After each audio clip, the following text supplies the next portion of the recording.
Hi guys, so I'm currently editing this video at the moment, but I'm having to take out a lot of graphic descriptions because, well, it's plain and simple, it's way too graphic. I don't feel comfortable putting it in there,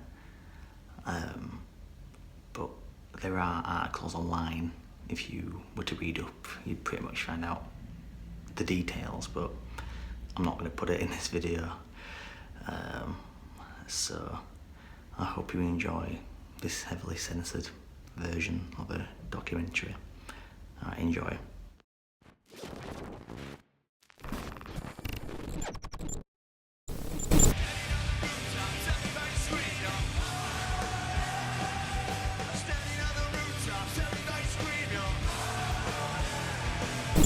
Now, the former lead singer with the Welsh rock group Lost Prophets has pleaded guilty to a string of sex offences, including the attempted rape of a baby.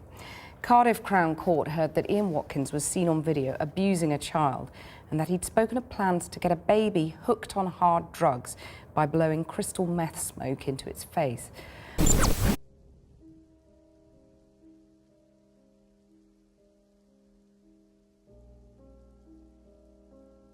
Ian Watkins was born in Merthyr Tydfil and later moved to Pontypridd in Wales, where he attended Hawthorne High School with his future bandmate Mike Lewis.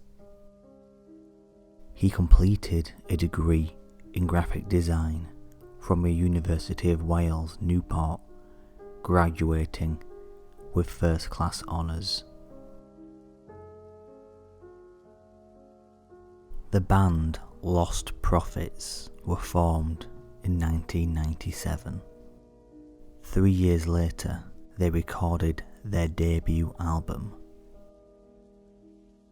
After the band was snapped up by Columbia Records and heavyweight manager Peter Mensch, whose company Q Prime looks after the likes of Metallica, Red Hot Chili Peppers and Muse, the album was re-recorded and re-released. They soon started making waves in the US, where their second and third albums both reached the top 40.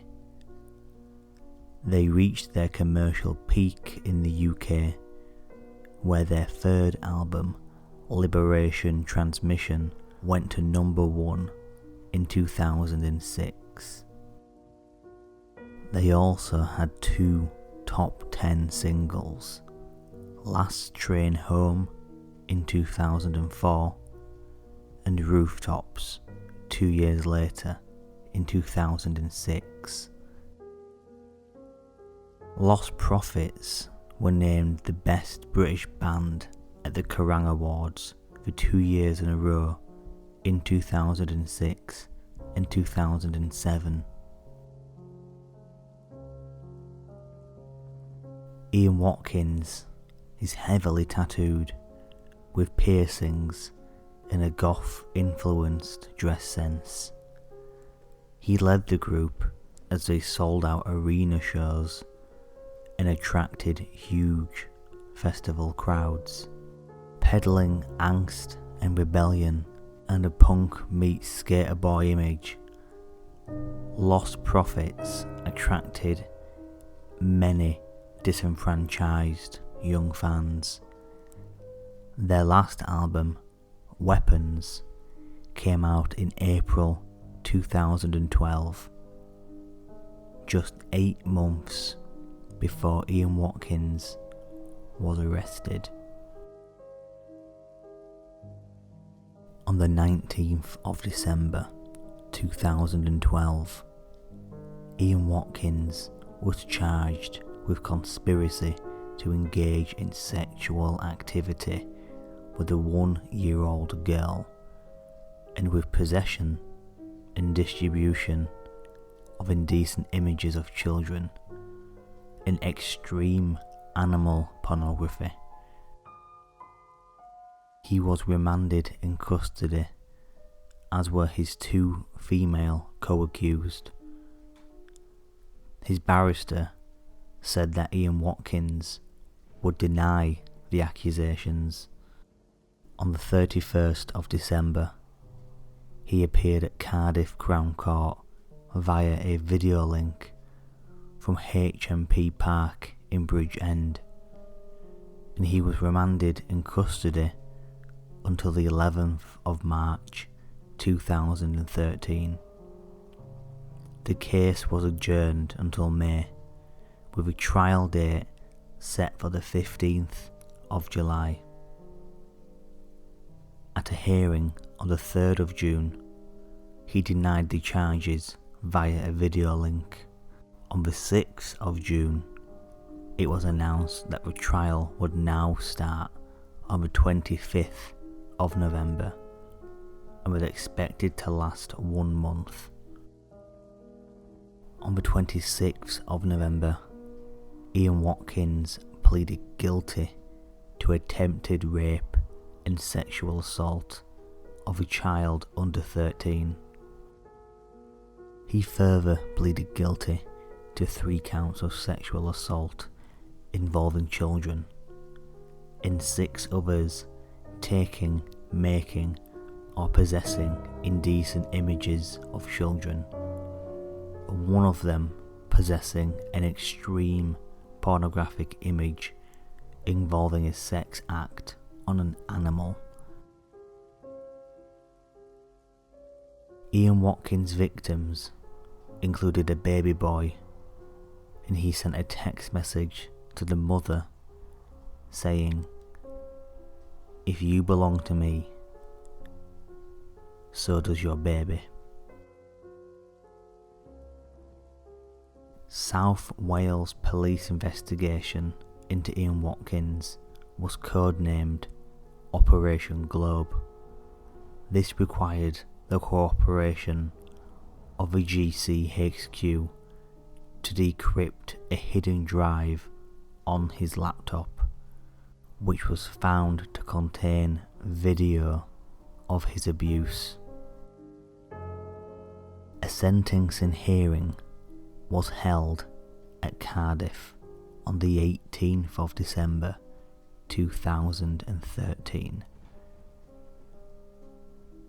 Ian Watkins' barrister, Sally O'Neill, said that he had no recollection of the case involving the attempted rape, but had belatedly realised the gravity of what happened, having developed an obsession with videoing himself having sex.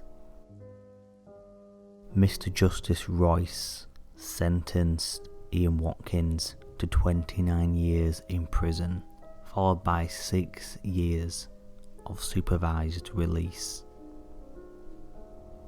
His 2 co-defendants, mothers of his victims, known as Woman A and Woman B, received sentences of 14 and 17 years imprisonment. The judge said that the case plunged into new depths of depravity. A senior investigation officer on the case described Ian Watkins as a committed, organised paedophile, and described it also as potentially the most dangerous sex offender he had ever seen. Ian Watkins was transferred from HMP Park, where he had been incarcerated while on remand, to the famous HMP Wakefield, maximum security, to begin serving his sentence. Reports say that he had a very long line of young fans waiting for visiting hours, despite being aware of his horrendous crimes. Ian Watkins' ex-bandmates released a statement in October saying that they had been coming to terms with our heartache since the arrest, and that they would no longer be making music as the Lost Prophets. Eventually, Ian Watkins was transferred to H&P Long Lartin on January 25th, 2014. He was then transferred to H&P Rye Hill. Allegedly, Ian Watkins is seen to be somewhat of a legend in prison amongst other sex offenders. Reports say that other inmates who've committed similar crimes look up to him and worship him, almost as if he was some kind of god. An independent police complaints commission investigation report published in the summer of 2016 said that 3 detectives from South Wales Force should face disciplinary action after they failed to act on earlier allegations of abuse by Ian Watkins from 2008 onwards. A further IPCC report published in August 2017 found that the police had failed a number of times from 2008 to 2012 to act on reports of Ian Watkins' behaviour. Quoting a detective who said that Ian Watkins had a number of fans and ex-girlfriends making allegations that when investigated are actually false. The report concluded the consequence of the force's failings was arguably that a predatory paedophile offended over an extended period of time. The evidence obtained in this investigation suggests that South Wales police were faced with a litany of reports about his behaviour, yet in some instances did not carry out even rudimentary investigation, made errors and omissions, and missed opportunities to bring him to justice earlier than he ultimately was.